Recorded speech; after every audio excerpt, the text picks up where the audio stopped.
every minute that the airspace around the Dubai airport was closed costed a total of $1 million every minute.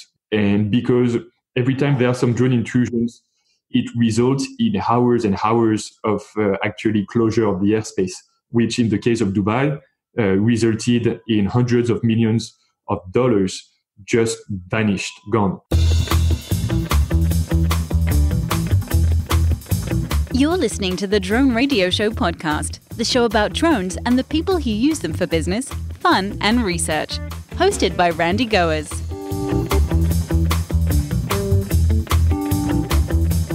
Hello, everyone. This is Randy Goers, and welcome to the Drone Radio Show podcast, episode 261. What are the advances in counter-drone technology? For that question, we head to Paris, France, and speak with Lucas Lebel, CEO and co-founder of CERBAIR.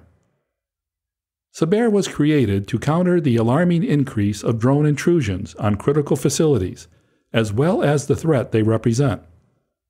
The company offers anti-drone solutions that adapt to the needs of each customer. Lucas co-founded CERBAIR in 2015, and in 5 years, the company has grown to provide anti-drone solutions to a large portfolio of customers worldwide. Today, it is recognized as one of the leaders in the emerging counter-drone industry.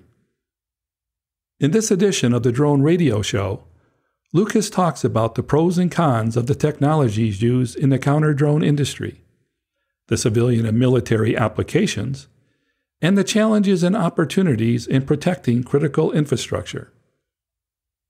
But before we hear from Lucas, I want to thank those of you who are supporting my funding campaign, especially Jeff Voigt of Annapolis, Maryland, who recently supported the podcast. Whether it's $1, $100, or much more, you can help defray the cost of production and keep the podcast going and growing. Go to droneradioshow.com/donate. So let's learn about the advances in counter-drone technology with Lucas Lebel of CERBAIR.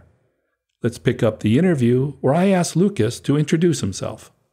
First of all, thank you very much for having me on this show. It's a pleasure to discuss such an interesting topic. So my name is Lucas Lebel. I'm the CEO and one of the two co-founders of a French company that is called CERBAIR.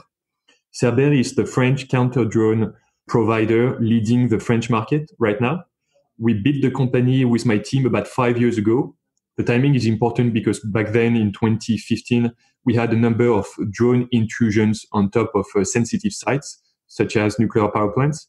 And so we saw a huge opportunity to actually address an emerging market to actually protect all the sensitive sites from these new threats that the drones represent. So we decided to build that company to basically provide end-to-end technological solutions to protect any sites from this new problem. Lucas, in today's world, what does it take to protect sites from drone incursions? To fight against rogue drones means doing three different things. It's about detecting the threat, characterizing it, and finally, you have to actually neutralize it in time. So to do all of these three distinct missions, we use technology to do that. And our expertise lies in mastering the communications that the drones rely on. So it means that for detection and for characterization of the threat, we're going to intercept the communications that drones need to properly function. And intercepting these communications are going to allow us to detect the presence of a drone and of the remote control it's connected to as soon as any of these two is actually switched on, which allows us to actually locate their presence in real time. And we can do that up to a few kilometers in an urban environment. And eventually, if we want to actually force the drone to land, we can actually interfere with their communications by using a mix of advanced jamming and hacking technology. So in France, is it legal then to take control of a drone? The short answer is no, it's not. I think we have pretty much regulations that are aligned between the US and France. So as long as you want to interfere with communications, you fall under a regime of prohibition, which means that only the state institutions, such as the police, the army, customs, and penitentiary staff are allowed by a derogation to actually use such technologies for the need of protecting homeland security. I see. That gets back to what you were talking about, addressing sensitive sites. Absolutely. So this actually raises one of the toughest questions of our industry, which is how can we help a market that is rather civilian, a very large civilian market that legally speaking doesn't have the right to actually take control or force the landing of the drone. So how can you thwart a drone attack if you don't have the legal means to actually use the necessary technology? So the answer that we provide to that is, and I guess it's a differentiating factor of our technological solution, is that we can locate the pilot in real time. And usually for a lot of customers, this is actually enough to stop the problem before it actually gets real.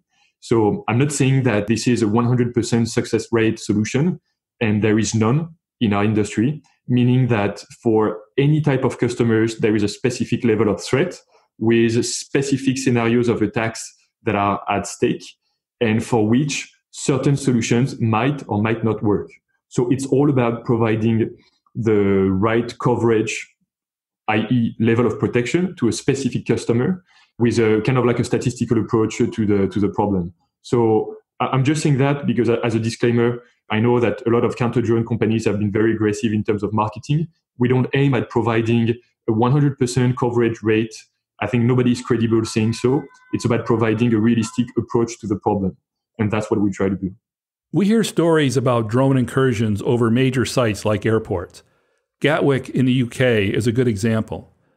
Can you talk about the impact that a drone incursion can have on an airport? Maybe start with Gatwick.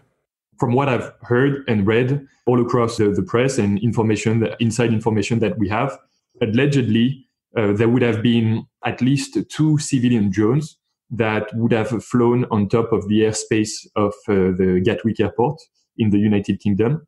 Those drones actually were seen and observed by a number of credible sources, like staff of the airport, whether pilots, people in the control tower, staff on the ground. And so that created like a big panic at that time, to the point that the operational team actually on the airport decided to close the airspace. And that's a big decision because it means that you have to reroute some incoming planes. You have to ground the remaining ones on the tarmac in the airport. And that creates, therefore, a number of disturbances. Some of them concern the passengers. I think that this whole mess lasted about between 2 and 3 days, to the point that about more than 140,000 passengers were grounded. They missed their flight. Some of them spent the night in the airport. So it was a big mess. It created as well a big financial loss, because as you have to reroute some airplanes, you have to ground some other, you have to compensate for the annoyance that you created for the passengers. Eventually, the companies and the airport, they have to pay for all of that. And that amounted to, I believe, something like in about like 50 million pounds eventually. And that's a big number. If I just can make a comparison, Gatwick is a big airport for European standards, but at the global scale, it's nothing to be compared to giant airports such as Dubai, for instance. Dubai went through the same type of events, and every minute that the airspace around the Dubai airport was closed costed a total of $1 million. Every minute, $1 million. It's huge. And because every time there are some drone intrusions, actually the team in place for security reasons decide to take their time and investigate and make sure this is not an incoming terrorist attack. It results in hours and hours of actually closure of the airspace, which in the case of Dubai resulted in hundreds of millions of dollars just vanished, gone. So it's a big issue for airports. What solutions does CERBAIR offer that could minimize the impact? First of all, I don't want to give false claims. We don't have, of course, all the information about what happened in Gatwick. So all I'm saying is that our solutions actually can be very helpful for all these sensitive sites. But I'm not saying that I can guarantee that in front of such attack, our solution would have actually triggered like a totally different outcome. But in a number of cases, our solution has proved very efficient to protect some facilities like that, like airports, for instance. We have some references with airports, one being, for instance, the Paris airport. And so what we do is that our solution is installed on a central location at the site level. So that would be typically on the roof of some terminals, for instance, to provide a 360 coverage up to a few kilometers. So the idea is to protect not only the airspace on top of the landing strips, but as well to cover, the long air corridors that airplanes use to actually land and that they use after they just take off. And so we create some sort of an invisible bubble of protection in which we can detect any communication that is necessary to drones. Then we can locate the pilot to direct, for instance, a security team, like let's say a patrol car that could investigate and make sure that we're not facing some amateurs flying their drones to actually take some pictures of the incoming airplanes. And eventually, our technology of jamming could have been used to actually force the drone to land. Now, jamming is complicated, especially in an airport, considering that it creates some collateral damage.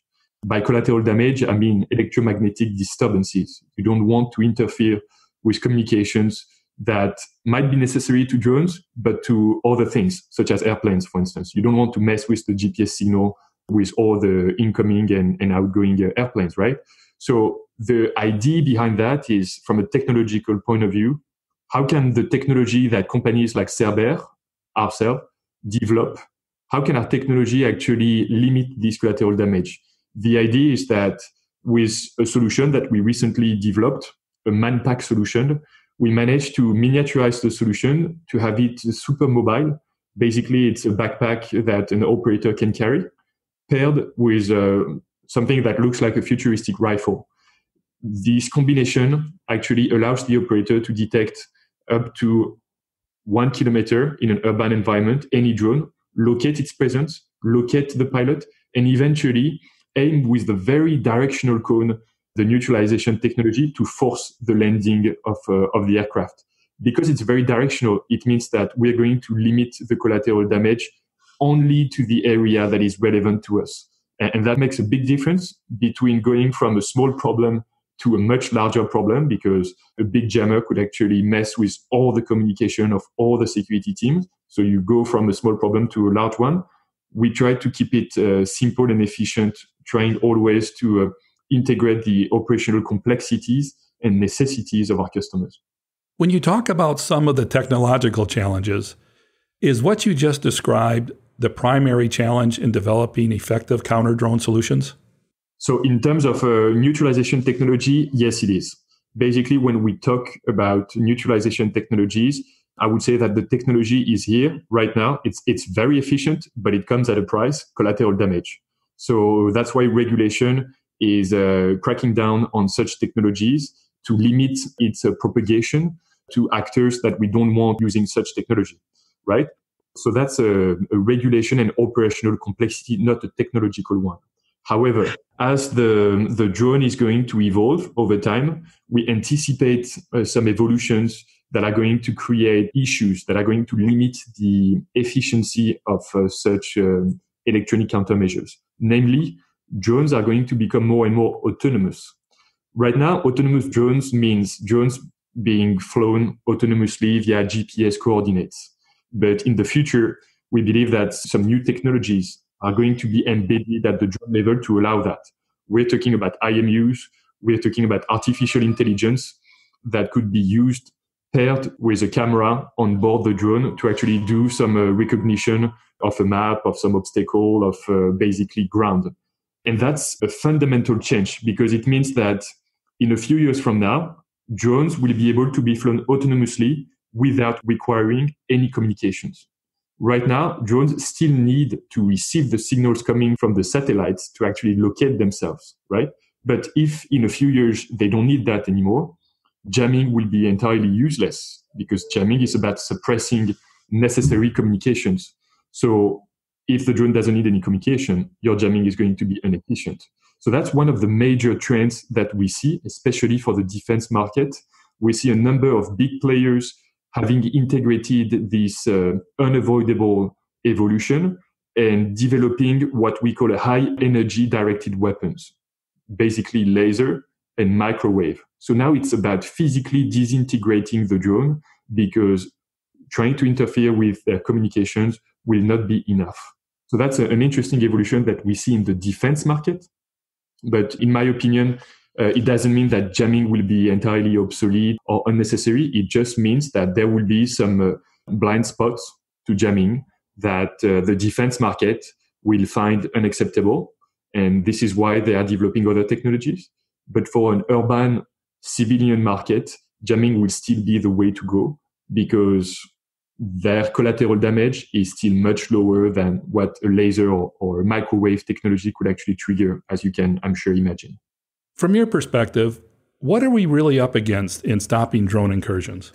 So the anti-drone fight is about speed, because contrary to any other security matter where you always have like a human in the loop that is going to carry the attack, you don't have a lot of time to actually react to a drone attack.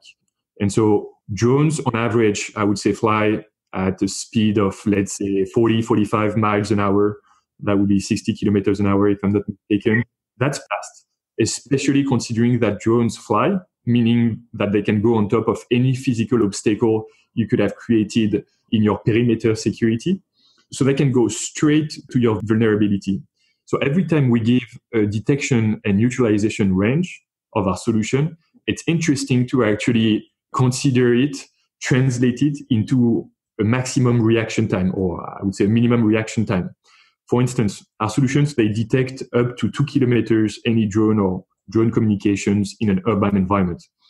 If the drone flies at 60 kilometers an hour, it means that if you start detecting it at your maximum range, you have an average of 2 minutes of reaction time. And so this exercise is interesting to be done with any technology because it actually gives you an idea of how fast your procedure must be implemented to actually react in time. Let's say that a stadium is actually hosting the Super Bowl game, right? The stakes are big. The security must be at its highest level, right? Because a potential terrorist attack could actually happen during such event. A drone could be carrying some explosive, for instance, or even like white powder, whatever it is, to create like a panic at the level of the stadium and killing a lot of people. So you want to actually prevent this from happening with technology. Detecting the drone up to 2 kilometers will give you those 2-minute reaction time. But do you think this is enough to actually detect it, confirm it, maybe with a secondary detection technology, let's say optics, for instance, have like different people in the loop to make sure that indeed this is actually happening, having somebody who is actually authorized to trigger an emergency plan to maybe push the button of the electronic countermeasures, because that's a big decision. You're going to actually force the drone to land with electronic countermeasures. But what if the drone actually has some explosive in it? If you start actually forcing its landing, then it means that you take responsibility for what will happen afterwards. And what if actually by forcing the drone, you make it land on a house and the terrorist triggers the explosive? Now you are actually responsible. So as you can see, it's a very complex subject that at operational point of view, you need to react to as fast as you can, because losing those 10 to 20 seconds can make a big difference between success and failure. Failure that could result to the loss of life. So I would say that this is, out of all the challenges, one of the biggest one. How can you have efficient technology that can provide you sufficient reaction time? And how can you actually put in place the necessary process and procedures to actually be very efficient once that alert actually was triggered? Are there approaches or methodologies that answer those questions? Or is this still an evolving field? Both, I would say. Of course, it's evolving because the anti-drone market is pretty new.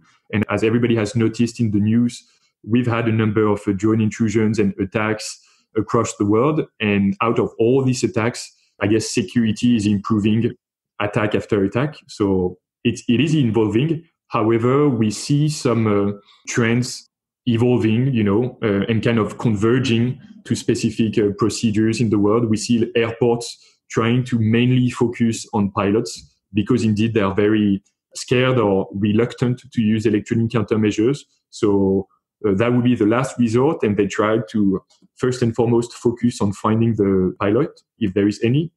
We work as well with prisons, for instance, In the case of prisons, the risk is to have drones delivering contraband to the cells of the inmates, for instance. And so if we can detect the drone and make sure that such intrusion happened, even if you actually cannot react in time, knowing that such cell was delivered contraband is actually a very valuable information, because you can actually have somebody search that cell and retrieve the contraband even afterwards. So it's all about the customer, depending on the level of threat that they're facing and depending as well on the scenarios of attacks that are relevant. One procedure or another might be relevant. We've touched upon the legal aspects that are intertwined in the technology and the operational part. But if you could just summarize again, what are the key legal issues that are involved in deploying a system like this? First of all, the first legal issue is the legal status of the drone itself. Depending on the countries, drones can sometimes have the kind of like the same legal status as any other aircraft, right? I would have to check on that, but I know that at some point in the industry, a drone actually had the same legal status as a commercial aircraft, which is interesting in a way, but at the same time, in my opinion at least, I think it's a bit exaggerated. And so because of that, the technologies that actually interfere with such drone actually were being considered as interfering as any other aircraft, such as a commercial airplane. But as you can imagine, as you agree, I'm guessing, a small commercial drone is completely different from an aircraft. Of course, we want to make sure that the air traffic, especially for civilians, is safe for all. But if a drone is intruding, one should have the legal means to actually make sure it doesn't go any further. So it's completely different from an aircraft. So that's the first point. What is the legal status of drone? Because out of this legal status, there will be some possible and impossible things to do to actually detect it and neutralize it. So that's the first thing. The second one will be about the technologies that one can actually buy. Again, the anti-drone fight is about detecting and neutralizing. Some detection technologies, they have the legal status of being dual use, meaning that they can be used by civilians, but also by the military. If they are of dual use, or if they are considered as war materials, it means that they are regulated. It's more complex to actually sell them, buy them, import them, use them. It's much more complex, right? So the legal status of the technology actually restricts their use to a limited number of actors. And so there are different technologies to detect. We talked a lot about radiofrequency detection, but we could also talk about radar. Of course, that's the first that comes to mind. There is also cameras, advanced cameras with maybe thermal imaging, for instance, and as well acoustic detection. Out of all these technologies, for each of them, you find some products that fall under dual use or war material regulation. So it's more complex to actually use them. It's intuitive. The more advanced it is, the more potent, powerful it is, the more regulated it becomes, of course. On top of that, if the technology actually is what we call active, meaning that it actually emits something, it's also often regulated, because as it emits a radio frequency or communications, it might actually interfere with other necessary communications. So let's take the example of a radar. To work properly, a radar, or I should say an active radar, actually has to create an electromagnetic pulse that is going to rebound on an object to allow its operator to determine that something is present out there. That electromagnetic pulse can create some interferences. And that's why, for the civil market, it's complex to deploy such technology.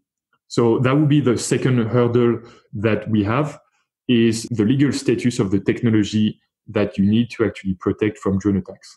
Now, the third and last legal point that I believe is quite important is the notion of responsibility. As you try to protect from drones, at some point, you might have to actually interfere with that drone, no matter what technology you use. And as you start interfering with the drone, anything becomes possible, right? That drone could actually fall down on the ground on somebody, break something. If that drone is loaded with explosive again, and you actually force its landing, then you play a role in whatever happens next. And that puts your legal responsibility at stake. So for all of these reasons, it's very complex for sites to actually protect themselves. And even after they have decided to buy some equipment and use it, when it comes to actually using that last resort of interfering with the drone, it puts your responsibility at stake. That's why all our customers are worried about this threat that is quite complex. And that's why interfering with the drone is always the last resort. If we can find the pilot, of course, if there is any, that's better for everybody. How does everything that you've described come together for the client? Our expertise at CERBAIR, again, is electronic warfare. So we master the communications. We detect, intercept, and we interfere with them. So it means that when we want to protect a site, we're going, first of all, to determine its level of exposure, its level of risk and budget. If we determine that we are facing a site that is exposed to a moderate level of risk, we're going to install only our solution, only our proprietary solution. So that means that we're going to install a network of sensors to detect and of effectors to actually neutralize. We're going to install basically those sensors and effectors that have the form factor of, let's say, a shoebox, to give you an idea of what it looks like. We're going to install them on a central elevated position at the site level. So let's say that we protect an embassy. We're going to go on the roof of the embassy, install a number of sensors and effectors on its roof. We're going to connect those sensors to a certain number of antennas that receive the signals and transmit some others. And then we're going to connect all of this cluster of hardware to the entry point of a network so that we can afterwards actually into the control room, the security headquarters, we can have a server that is going to be connected to the network to actually receive all the inputs, process them, and then send an output to a client station. That client station is basically a rugged computer that is going to provide situational awareness in real time of the security team that wants to protect its site. So basically, on the software, the security operator is going to see in real time a satellite view on its location. And in real time, as drones actually come close to the facility, the operator is going to see some alerts being triggered with a number of details, information, to help him make the right call. Should he neutralize the drone? Should he go and investigate to actually go towards the pilot location? Should he not worry because the drone is actually still far away and there's nothing to worry about up to this point? All of this information is relevant to help him make that right decision. And if he wants to interfere with the drone, first of all, if he's allowed to do so, he can just with a couple clicks, he can actually trigger the jamming that is as well on the roof of the facility to actually force the landing of the drone. And because we've detected and located the presence of the pilot and of the drone, as the drone forced to land, we can send the security team to actually retrieve it. Does the system have the ability to direct the drone to a specific landing area, or does it just cause it to descend from the sky? The short answer is we can only make it land where we want to. The longer answer is that all drones are different. And for a number of them, the ones that are the less secured, we can use hacking technology to actually fully take control over them.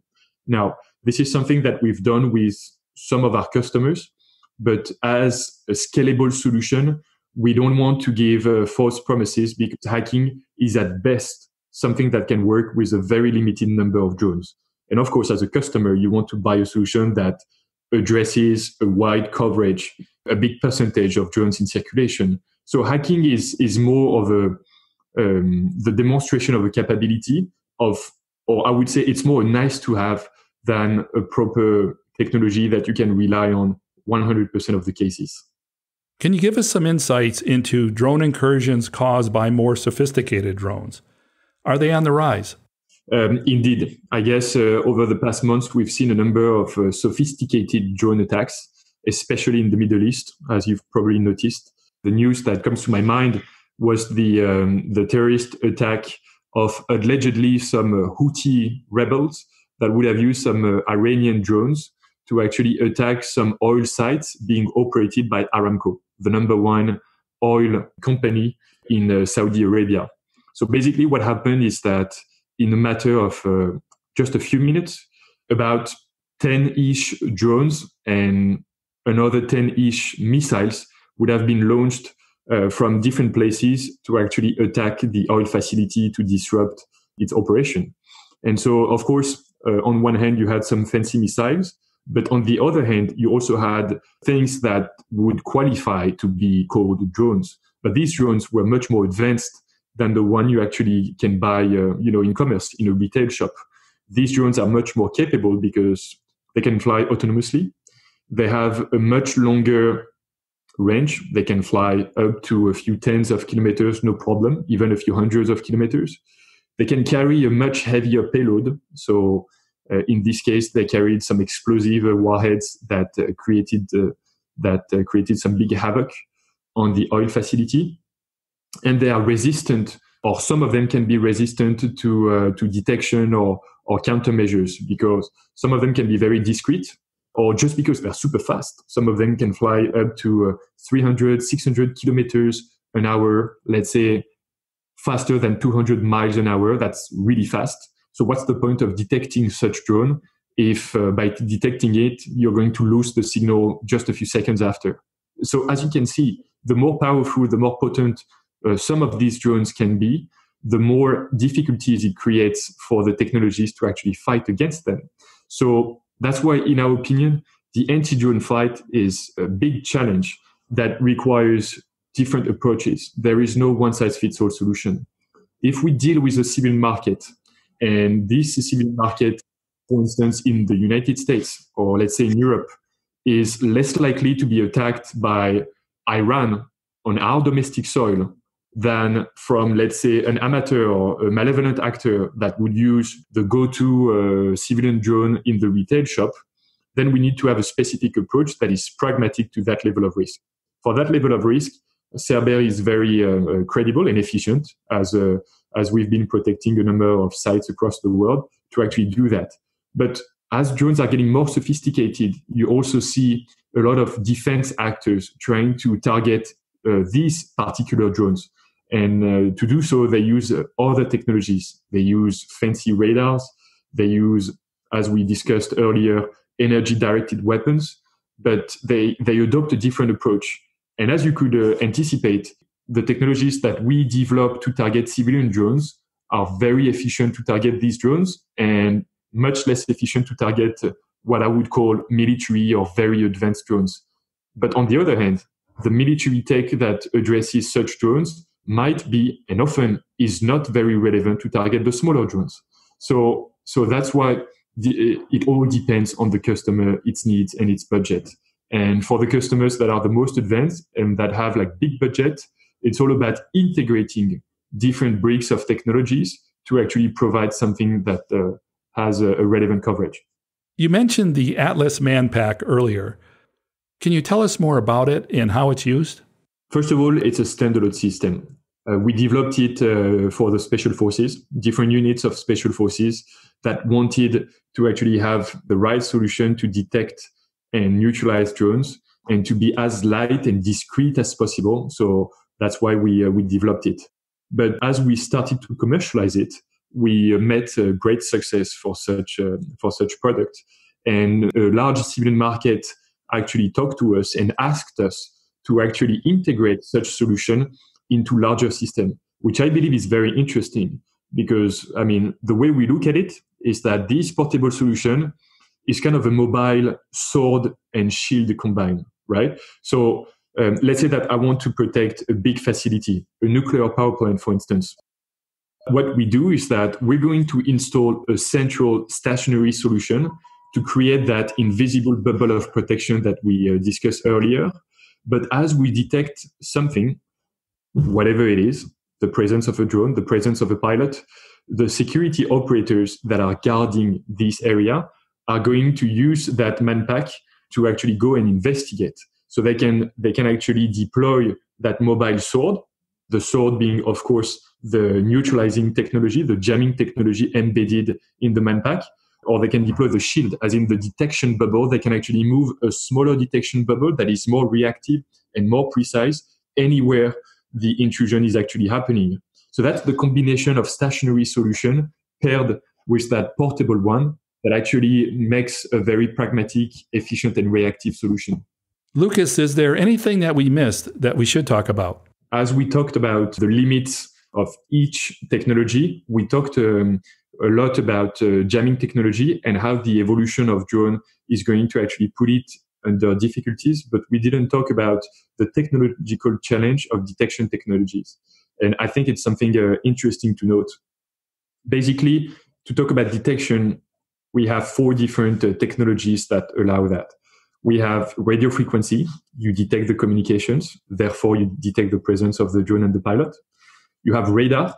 You send an electromagnetic pulse that rebounds against the drone to detect its presence. You have acoustic. You listen to the sound that actually drones create and you try to isolate them from any other sound to recognize their signature. And eventually you have optics. Different ways to do optics. You can use the visible light, or you can use a thermal imaging, or even other ways to actually detect the presence of a drone. Each of these different technologies, they have pros and cons, right? Basically, you have primary technologies and you have secondary technologies. The primary techs, it means that they can actually fulfill their mission by themselves. So it means that radar and radio frequency, we consider them to be primary techs because if you just install one radar or you just install one sensor, by themselves, they will be able to detect the presence of a drone. On the other hand, you have secondary technologies. So that would be rather acoustic and optics. We call them secondary because to properly function, they work best in tandem with primary technology. Let's take the example of optics. If you have a fancy camera and you want to actually detect the presence of a drone up to, let's say, more than a mile, you need your camera to actually zoom in very far away. But to zoom in, you need to know that there is something in the first end. So you need to have a primary tech that is going to provide coordinates in 2 dimensions, or even better in 3 dimensions, so that the camera is going to zoom in towards those coordinates to actually confirm and characterize the presence of a drone. By themselves, they don't provide efficiency. So as we protect some sites, if we protect sites that are facing a moderate level of threat, we just install our radio frequency tech because it's very cost efficient, and that's the key idea. But if we go after very complex sites facing a higher level of risk, we can actually integrate into our solution the best in class of technological bricks of other technologies. So we could pair our solution with fancy cameras, fancy radars. We actually even work with a number of American companies that provide us with cost-efficient radars that we can integrate into our solution for some of our more advanced customers. So that's the idea. The reason behind it is that each of the technology has pros and cons. And by pairing these technologies together, you can actually come up with a more robust solution that is more efficient and make the most of the different synergies that you can have between technologies. Can you share an example? Radar technology is very efficient because it allows us to track in 2 or 3 dimensions the presence of a drone. But radar are also blind to very small drones, or they find it hard to detect some thin and light fixed-wing drones, for instance. And they tend to detect the presence of birds. Some of them actually create a lot of false alarm. So that's a big problem. On the other hand, you have radio frequency that overall is the most, I would say, balanced technology in terms of performance and cost. However, it also has some cons. One of them is that it's very hard, if not impossible, to detect an autonomous drone with only radio frequency. But by combining radio frequency with radar, you can actually cover the respective blind spot of each of these 2 technologies, and you can actually synchronize them to actually enhance their respective performance. So that's kind of like a virtuous circle that you want to chase as a customer and as a provider for us, of course. So that's one of the directions that CERBAIR is taking. Recently, we've met some good success by deploying solutions to very demanding customers.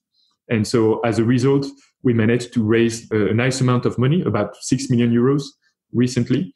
And with that money, we intend to transition from being an expert in the anti-drone fight using only electronic warfare technologies to actually becoming a more efficient system integrator to go after more complex customers and sites to be protected. How do you see the role of the counter-drone sector within the overall drone industry? Well, I'm glad you asked that question because often do people, like especially drone hobbyists, see in counter-drone providers kind of like the enemy or people that tend to actually propagate some anxiety over drones, which is exactly what we don't want to do. So if I can actually put the emphasis on our mission and what we try to achieve, I'd be glad to do that, especially to your particular audience. We love drones, right? I want to start with that. We love drones. We see huge potential for them, both in terms of economical progress. We think it can create jobs, it can create innovation, but as well in terms of, like real progress for our societies. We believe that drones will play a part in that, and I will even add a major part in this 21st century. I'm always amazed to see that, drones are now being used, especially in some remote and distant places like Africa, to transport some blood pouches, or maybe some cities experiment drone deliveries of defibrillators to actually save human life from heart attacks. Like all of this is what I call progress, and make the distinction between progress and comfort. A drone delivering a pizza is not something that I'm excited about, to be honest. But knowing that drone has a huge potential, we want to actually make sure that this can happen. And as we see it, the only thing that could prevent it from happening is the regulator actually blocking the emergence of such high potential industry. And if the government or regulators decide to do so, it will be because they don't have faith in us, human beings, being responsible when using our drones. And so that's why we see the evolution of legislation, regulation, whether it's in Europe or in the US. And that's why we are tracking everything that's going on in the US with the FAA. And we can understand that the drone hobbyists can actually feel more and more pressure and constraints on their passion. We get that. But we also believe that it's one of the necessary steps that will actually give confidence to the regulators to actually allow, and I would even say help and support such industry that will benefit everybody.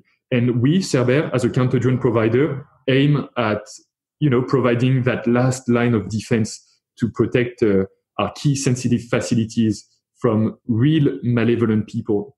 And for my final question, Lucas, what message would you like to leave regarding the role of CERBAIR in protecting against drone incursions? I believe that we all chase that same end goal, whether we're talking about the drone hobbyist, your audience, whether we're talking about the regulator or the counter-drone. We want drone to take up to the sky for the real benefit of our societies. But to make sure that this happens, we want to make sure that people use them responsibly. And so regulation needs to evolve. And for real malevolent actors that will not comply with this regulation, we need the last line of defense. And that's where CERBAIR comes in. That's it for episode 261 of the Drone Radio Show. I hope you enjoyed hearing from Lucas Labelle of CERBAIR. I want to thank Lucas for taking the time to speak with me. If you want to learn more about CERBAIR or want to connect with Lucas, check out the website at CERBAIR.com. If you like the Drone Radio Show, please consider supporting the podcast with a small donation. The content is always free, but for as little as $1, you can help defray the cost of production. To donate, go to droneradioshow.com/donate. And thanks for listening. Your support means a lot to me, and I hope you'll listen to more episodes of the Drone Radio Show podcast to hear how others are using drones for business, fun, and research. For the Drone Radio Show, I'm Randy Goers.